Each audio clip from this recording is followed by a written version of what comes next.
Shalom. Berbicara mengenai iman Kristen tentu tidak terlepas dari pembicaraan tentang Tritunggal. Bahkan, banyak juga orang yang sudah percaya Tuhan Yesus, namun masih bingung dengan istilah Tritunggal ini. Tidak heran pembahasan tentang Tritunggal menjadi salah satu bahan yang paling banyak dipakai untuk mencela kekristenan. Orang Kristen dianggap menyembah 3 Tuhan. Pertama-tama, saya ingin meluruskan, orang Kristen menyembah Allah yang Esa. Dari awal Alkitab sampai akhir Alkitab, dari zaman Musa sampai zaman para rasul di Alkitab selalu menuliskan bahwa Allah itu Esa. Tidak percaya? Ayo kita cek ayatnya di dalam Alkitab. Musa berkata di kitab Ulangan 6 ayat 4, "Dengarlah hai orang Israel, Tuhan itu Allah kita, Tuhan itu Esa." Di zaman para nabi, Nabi Maleakhi berkata di Maleakhi 2 ayat 15, "Bukankah Allah yang Esa menjadikan mereka daging dan roh? Dan apakah yang dikehendaki kesatuan itu? Keturunan ilahi. Jadi jagalah dirimu, dan janganlah orang tidak setia terhadap istri dari masa mudanya." Yesus juga berkata hal yang sama, misalnya di Injil Markus 12 ayat 29.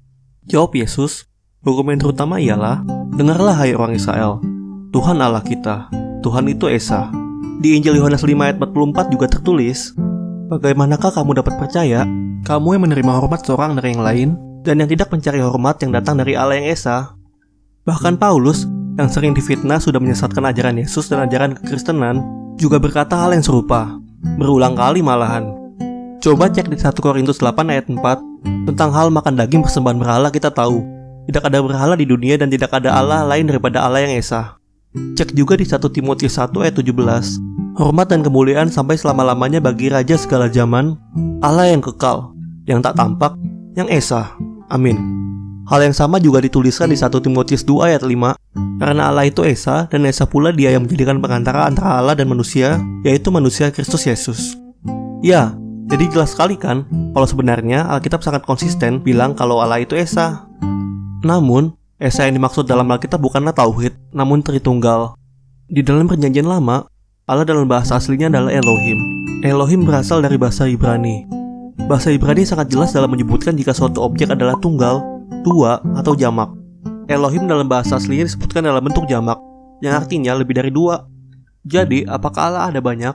Jawabannya adalah tentu tidak.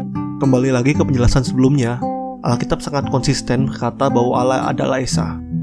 Jadi kenapa Elohim yang adalah Allah yang Esa dituliskan dalam bentuk jamak? Jawabannya ada di diagram ini.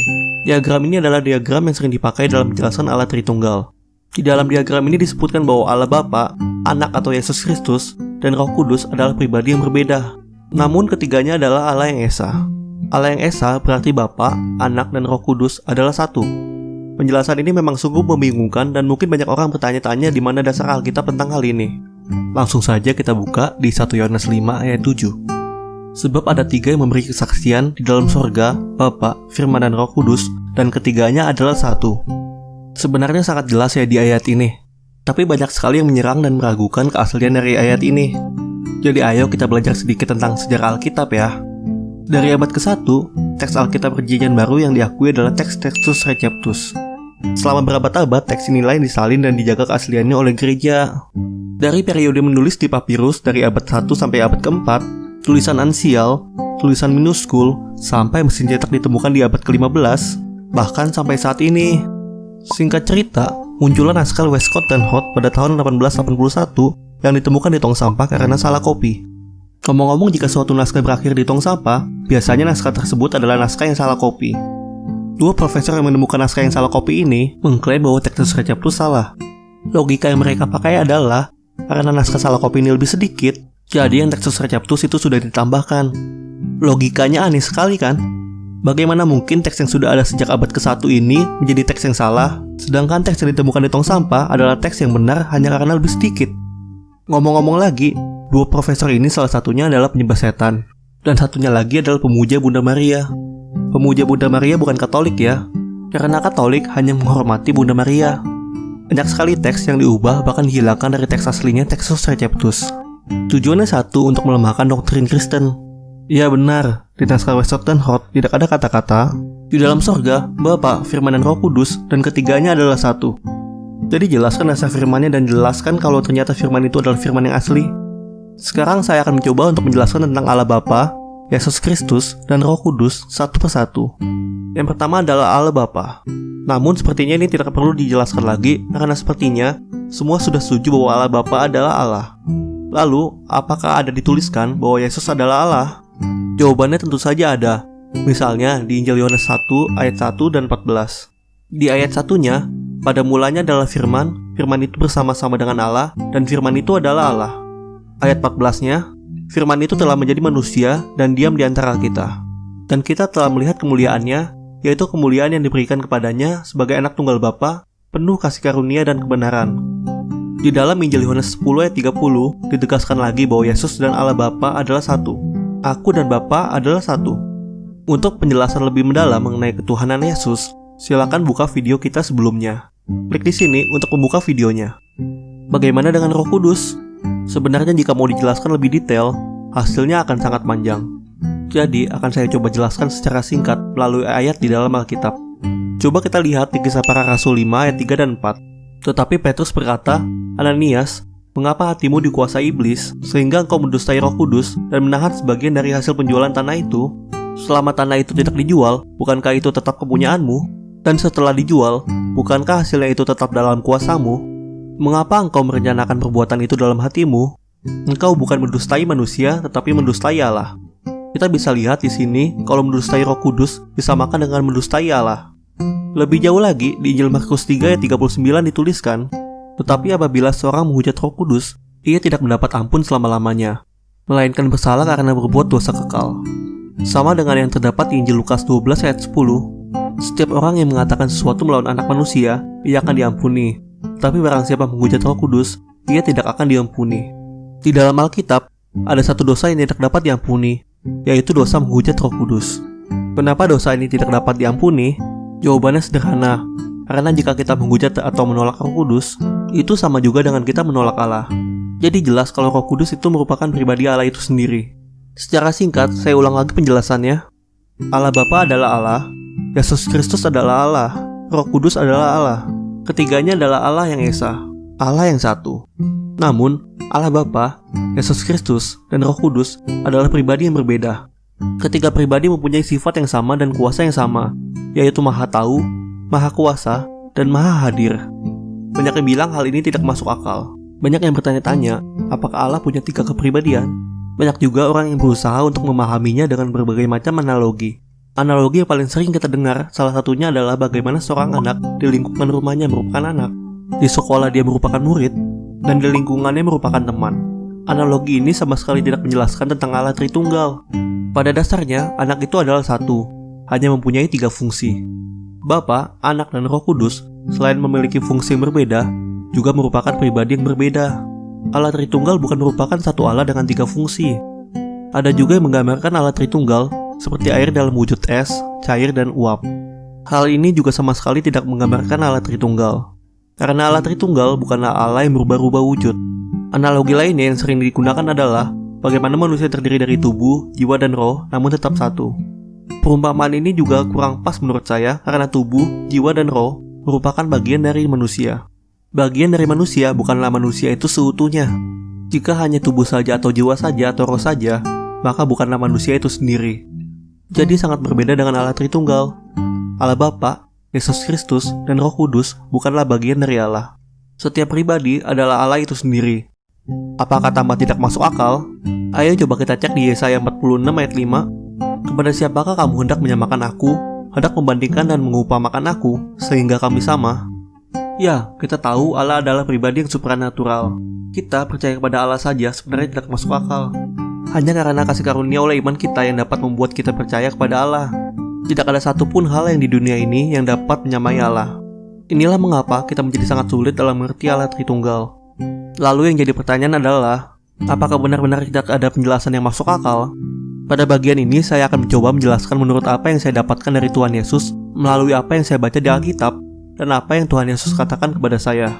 Tuhan memberikan pengertian kepada saya sesuai dengan apa yang bisa saya pahami tentunya.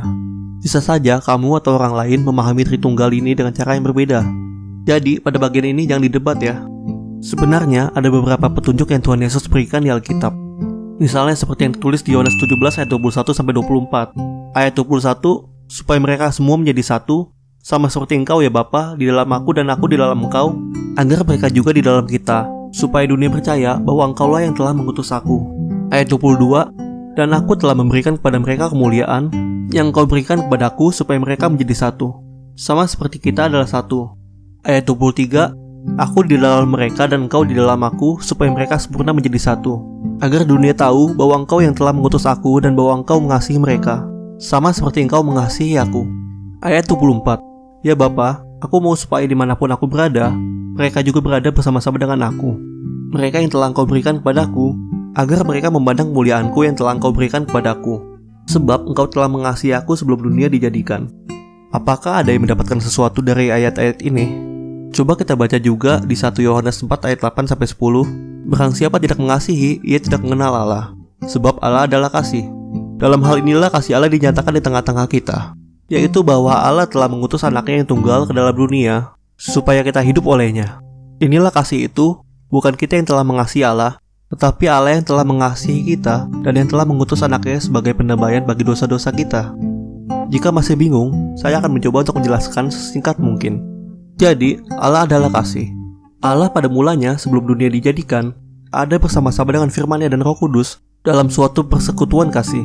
Kasih Allah adalah kasih yang sempurna, kasih yang mempersatukan secara sempurna juga tentunya. Kesatuan kasih ini tidak dapat kita bayangkan. Namun, begitu sempurnanya kasih Allah ini, yang harusnya adalah 3 menjadi 1. Kembali lagi ke ayat yang ada di Injil Yohanes 17. Yesus ingin agar kita, murid Yesus, menjadi satu seperti Yesus dan Bapa adalah satu. Lebih lanjut dikatakan Yesus memberikan kita kemuliaan, yaitu seperti kemuliaan yang diberikan Allah Bapa kepada Yesus. Apakah kemuliaan ini? Jika kita baca lagi, ternyata kemuliaan ini adalah kasih dari Bapa, kasih yang mempersatukan. Dituliskan juga persekutuan kasih ini sudah ada sebelum dunia dijadikan antara Bapa dan Yesus. Inilah mengapa di dalam Perjanjian Baru seringkali disebutkan bahwa kita adalah satu di dalam Tuhan Yesus Kristus. Yesus ingin kita menjadi satu. Bagaimana kita bisa menjadi satu? Yaitu dengan cara yang dituliskan di Injil Yohanes 13 ayat 35. Dengan demikian, semua orang akan tahu bahwa kamu adalah murid-muridku, yaitu jikalau kamu saling mengasihi. Di dalam pernikahan di dalam Alkitab juga dituliskan bahwa mereka menjadi satu daging. Menjadi satu hanya dapat terjadi jika kita saling mengasihi. Di dalam dunia ini, kita tidak bisa benar-benar memahami hal ini karena kita belum dapat mengasihi dengan sempurna. Jika seseorang dapat mengasihi orang lain secara sempurna, dan orang lain itu juga mengasihinya secara sempurna, tentu orang itu akan merasakan kesatuan dan merasakan bahwa orang yang dia kasihi itu adalah dirinya sendiri. Mungkin cuma ini yang dapat saya jelaskan. Pengetahuan saya terbatas, kata-kata saya juga terbatas. Biarlah Tuhan Yesus sendiri yang menyikapkan hal ini kepada kita semua. Kesimpulannya adalah, jangan pernah malu mengakui Allah Tritunggal. Jika memang pun belum dapat mengerti, imani dulu saja. Jangan lupa baca Alkitab dan terus berdoa agar Tuhan Yesus sendirilah yang menyikapkan kepada kita. Jika ada yang mempertanyakan tentang Allah Tritunggal, jangan pernah ambil pusing dan susah payah menjelaskannya. Jelaskan sesingkat mungkin, seperti yang sudah saya jelaskan di dalam diagram. Jika orang itu tidak dapat menerima, sekali lagi, jangan ambil pusing. Karena hal ini memang hanya dapat dijelaskan dengan iman, bukan dengan logika. Terakhir, jika kamu bingung untuk menjelaskan jika ada yang bertanya, kamu juga bisa share video ini.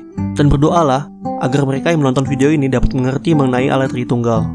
Terima kasih sudah menonton video penjelasan singkat ini, yang sebenarnya tidak singkat juga sih. Jangan lupa klik like dan share video ini jika merasa video ini bermanfaat.